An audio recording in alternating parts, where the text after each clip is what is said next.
Drew Calver, 44 ans, Jamessa Brown, 29 ans. L'une doit absolument trouver de l'argent pour sa greffe de rein. Merci à tous d'être là, merci de donner. L'autre bataille avec un hôpital qui lui facture 100 000 $ les soins de sa crise cardiaque. Ils m'ont dit, votre assurance ne paiera pas. Voilà ce que vous devez, sinon on vous envoie les huissiers. Comme eux, des millions d'Américains ne peuvent plus se soigner sans s'endetter. Sur cette cagnotte en ligne, un pompier atteint d'une tumeur au cerveau fait appel aux dons privés. Il demande 250 000 $. La famille de ce chauffeur routier dans le coma depuis 2 ans dit qu'il lui faut 300 000 $ pour des frais médicaux. Elle publie la vidéo de l'accident.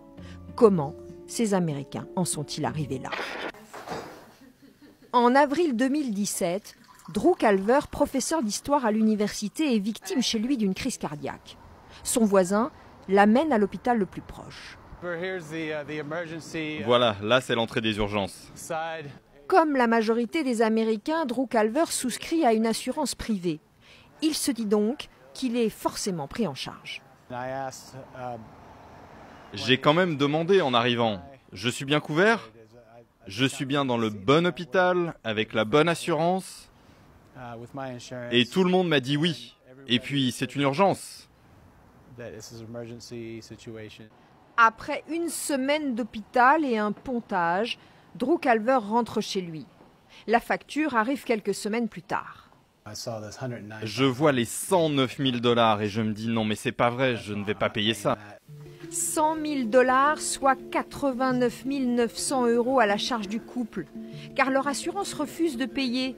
Elle explique qu'elle n'a pas d'accord financier avec l'hôpital, même pour les urgences. En fait, l'assurance a un réseau d'hôpitaux où on est censé aller et il ne faut pas se tromper. Mais en cas d'urgence, on nous avait dit « allez où vous pouvez » parce que c'est une question de vie ou de mort. Le couple passe la facture en revue. Prise de sang, médicaments, tout est détaillé.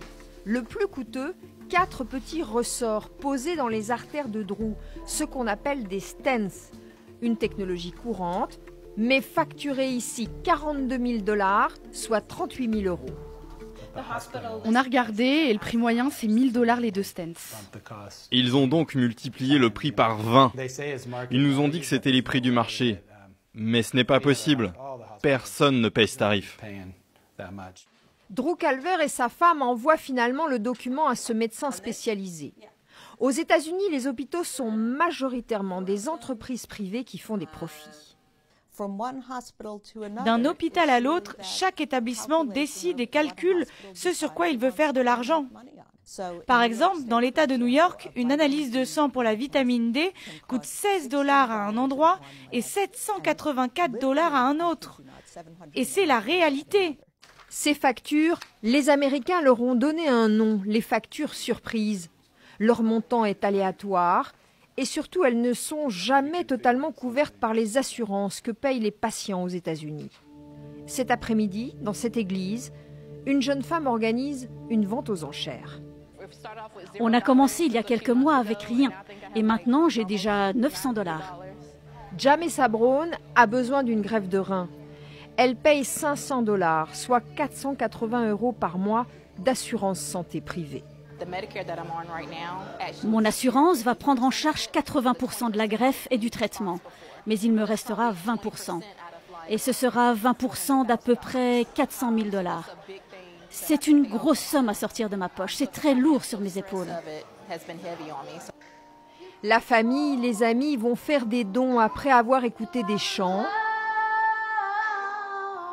ou encore renchéri pour une bouteille et des verres à vin. C'est très courant. On voit ça tout le temps, que des gens, des associations organisent des levées de fonds. Et en tant que famille, on doit le faire aussi. Cet après-midi, Jamessa Brown a recueilli 1 400 $, soit 1 257 €, loin encore de la somme dont la jeune fille a besoin. Les médias se sont emparés du cas de Drew Calver et de sa facture. Sous la pression, l'hôpital a renoncé à exiger les 100 000 $. Aux États-Unis, les frais de santé sont responsables de 52% des faillites personnelles. En cas de cancer, 42% des patients épuisent leurs économies en moins de 2 ans. La santé est devenue une source d'angoisse, la première préoccupation des habitants ici.